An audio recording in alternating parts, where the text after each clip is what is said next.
আপনাদেরকে ধন্যবাদ। ব্যবসায়িক পরিস্থিতি তো আমি বলবো ভালো না। আমাদের সবচেয়ে বেশি বর্তমানে যে প্রবলেমটা হচ্ছে তা হলো law and order and economical problem. আর স্বাভাবিক কথা, কেন এত বড় একটা আন্দোলন এবং গণ অভ্যুত্থান যেখানে হলো, তো সেখানে তো সব কিছুই কলাপস ছিল। পর্যায়ক্রমে এটা আপনার এখন আস্তে আস্তে কার্যকরী হচ্ছে, চালিকা শক্তি হচ্ছে। আর প্রবলেমটা ইজ দেয়ার, তা হলো যে প্রকৃতপক্ষে আমাদের ব্যাংকে তো টাকা নেই। আমরা যারা ক্ষুদ্র এবং মাঝারি উদ্যোক্তা আছি, আমাদের এই রাজনৈতিক আনরেস্টের কারণে আমাদের কিন্তু রানিং ক্যাপিটাল নষ্ট হয়ে গেছে। এবং রানিং ক্যাপিটালটাকে যদি আমরা পেতে পারি, তাহলে আমরা ঘুরে দাঁড়াতে পারবো। এই কারণে সরকারের কাছে আমাদের বিনীত অনুরোধ থাকবে যে আমরা যারা এবং এসএমই সেক্টরে আমরা যারা আছি, আমাদের বেশি না, এখানে ধরেন কাউকে 10 লক্ষ দেওয়া, কাউকে 5 লক্ষ দেওয়া, কাউকে 1 কোটি টাকা দেওয়া, এইভাবে দিয়ে যদি আপনার রানিং ক্যাপিটালটা দেওয়া হয়, তাহলে কিন্তু আমাদের মতো ব্যবসায়ীরা ঘুরে দাঁড়াবে। আপনারা জানেন যে প্রকৃতপক্ষে এখানে অনেক বড় বড় কর্পোরেট অফিস আছে, তারা কিন্তু অনলি 20% তারা ম্যান ওরিয়েন্টেড, আর 80% কিন্তু আমাদের সাথে জড়িত।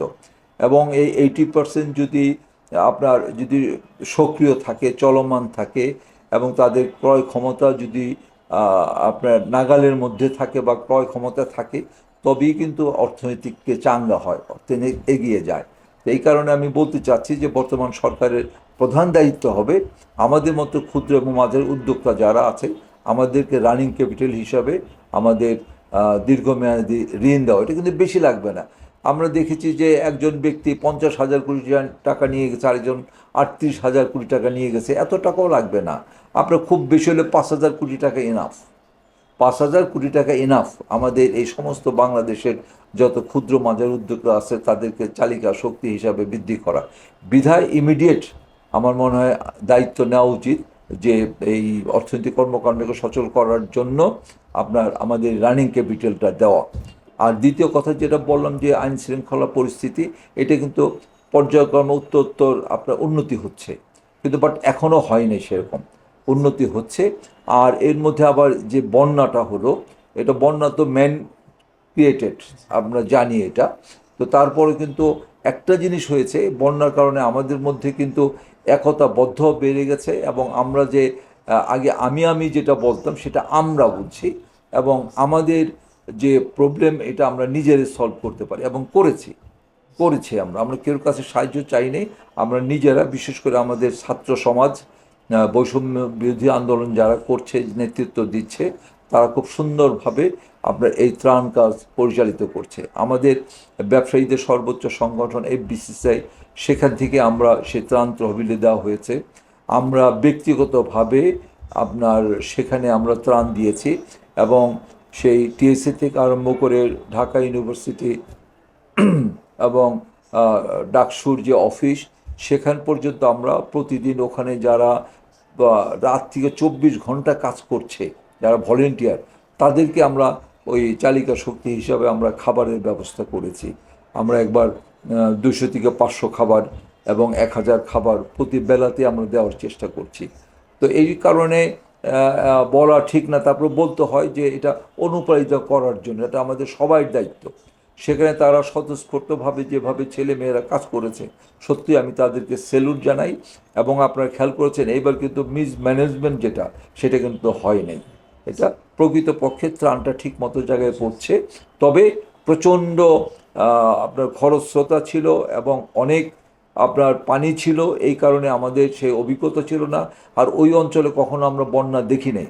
আমার দৃষ্টিতে প্রায় 48 বছর মধ্যে এই ধরনের কোনো বন্যা ছিল না। এই কারণে আমাদের প্রিপারেশন ছিল না, তারপরেও কিন্তু আমরা ঘুরে দাঁড়িয়েছি। এবং যেভাবে মানব সম্পদ নষ্ট হওয়ার কথা সেরকম হয় না, তবে ফসল নষ্ট হয়েছে, আমাদের গবাদি পশু নষ্ট হয়েছে। এখানে আমাদেরকে খুব বেশি গুরুত্ব দেওয়া দরকার, এখানে কৃষি মন্ত্রণালয়ে যারা আছেন, আর বিশেষ করে মৎস্য এবং আদার্স যে সমস্ত কৃষি সেক্টরের সাথে যারা জড়িত আছে, সেখানে তাদের দায়িত্ব হবে পুনর্বাসন করা। এখানে ইভেন যে ধানের যে বীজ পর্যন্ত এটা পানিতে তলিয়ে গেছে। আর কোনো মাছই তো কোনো ঘেরের মধ্যে নেই, এটা ভেসে গেছে। তো এই কারণে আর গবাদি পশু মানে কয়েক লাখ গবাদি পশু এটা নষ্ট হয়েছে, আর হাঁস মুরগি তো নষ্ট হয়েছে।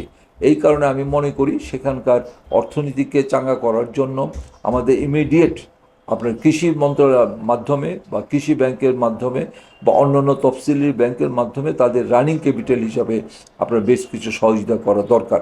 তাহলে আমাদের যে অর্থনৈতিক চাকাটা এটা ঠিক মতো চলবে, এই যে আপৎকালীন যে বিপদ থেকে আমরা উদ্ধার পাবো। এই কারণে আমার মনে হয় যে আমাদের এই যারা এফেক্টেড আছে তাদেরকে যত তড়িৎ সম্ভব আপনার সহযোগিতা করা।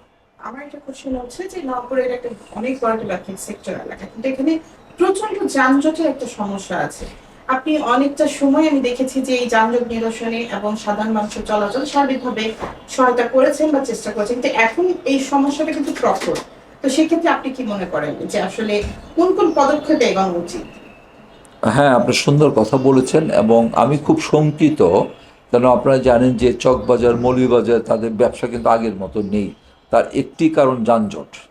ওখানে প্রচণ্ড যানজট ছিল, জেলখানা ছিল, রাস্তাঘাট প্রায়ই কাটা হতো, এখনও কাটা আছে, ঠিকমতো যেতে পারে না, বিধে ওদের ব্যবসা কিন্তু ভালো না। চকবাজার মৌলভীবাজার মকিম কাটারা ওই এলাকার যে আগে ব্যবসা ছিল সেটা কিন্তু নেই। তো আমারও ভয় হচ্ছে যে এই নওয়াবপুরে যদি আমরা এই যানজটটা কমাতে না পারি তাহলে কিন্তু আমরা হয়তো আমরাও সেইভাবে মুখ থুবড়ে পড়ে যেতে হবে। আপনি দেখুন যে গুলিস্তান ঠিক মোড়টা কত সুন্দর, অনেক ওয়াইড।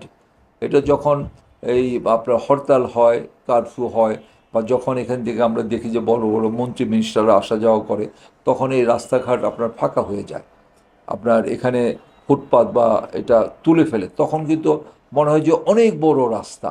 আর এখন দেখবেন ছোট, এই যে এত বড় একটা ফ্লাইওভার, সেই আপনার পদ্মা ব্রিজ থেকে এখানে এসে নামে, এখানে টোল ঘরে এখানে আপনার প্রায় 1 থেকে 1.5 মাইল আপনার যানজট হয়। একমাত্র কারণটা এখানে যে ল্যান্ডিং হয়, ল্যান্ডিং হওয়ার সময় দেখবেন যে পুরনো জুতার মার্কেট, নতুন জুতার মার্কেট নিয়ে রাস্তায় বসে থাকে আপনার চতুর্দিকেই। এইটাই কিন্তু মেইন কারণ। তা আমরা মনে করি যে আমাদের নতুন করে স্বাধীন হলো, আমাদের ছেলে মেয়েরা যেভাবে তাদের আশা নিয়ে তারা যেভাবে আন্দোলন করে সুন্দর একটা আপনার আমাদের রেজাল্ট দিল, এই রেজাল্টটা কাজে লাগানোর জন্য আমার মনে হয় যে ফুটপাতে যে সমস্ত আপনার খাবারের দোকান বলেন, জুতার দোকান বলেন, যে কোনো জিনিস এটা যদি আমরা না তুলতে পারি তাহলে কিন্তু যানজট কমবে না।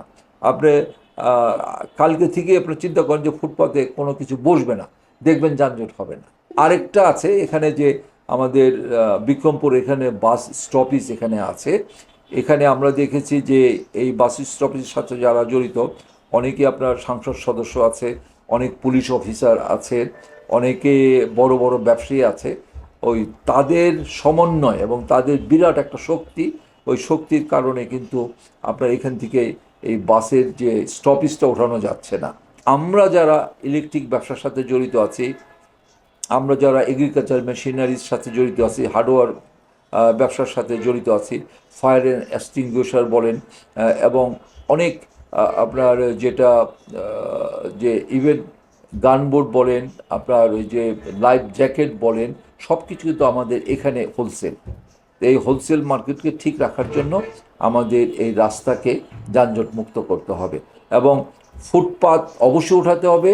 এবং এখন একটা সুখের সংবাদ আছে, আমাদের যে সুন্দরবন স্কোয়ার মার্কেট, এটা আন্ডারগ্রাউন্ডে আপনার গাড়ি পার্কিংয়ের ব্যবস্থা করা হয়েছে। আমাদের এখন কিন্তু বিস্ফোরতা হলো হুন্ডা, হুন্ডা যত্রতত্র রেখে তারা চলে যায় এবং হুন্ডা কিন্তু ইচ্ছা করে তারা আমাদের ওই পার্কিংয়ে রাখতে পারে। পার্কিংয়ে রাখতে পারলে তাহলে কিন্তু এইভাবে যানজটটা হয় না। হুন্ডা যারা ব্যবহার করে তাদের সচেতন হবে, আর আইন শৃঙ্খলার সাথে যারা জড়িত আছে তাদের দায়িত্ব থাকবে এই ধরনের হুন্ডা যদি থাকে সেটা রেকারের মাধ্যমে বা কোনোভাবে এই পার্কিংয়ের ব্যবস্থা করা, তাহলে কিন্তু যানজটটা ইমিডিয়েট কমে যাবে। আর এরপরে আরও অনেক কিছু প্ল্যানিং আছে, এটা বসলে আমরা বিশেষ করে যারা ট্রাফিক সাথে জড়িত আছে, আইন শৃঙ্খলা বাহিনী যারা আছেন তারা ততটা অ্যাক্টিভ এখনও হয়নি।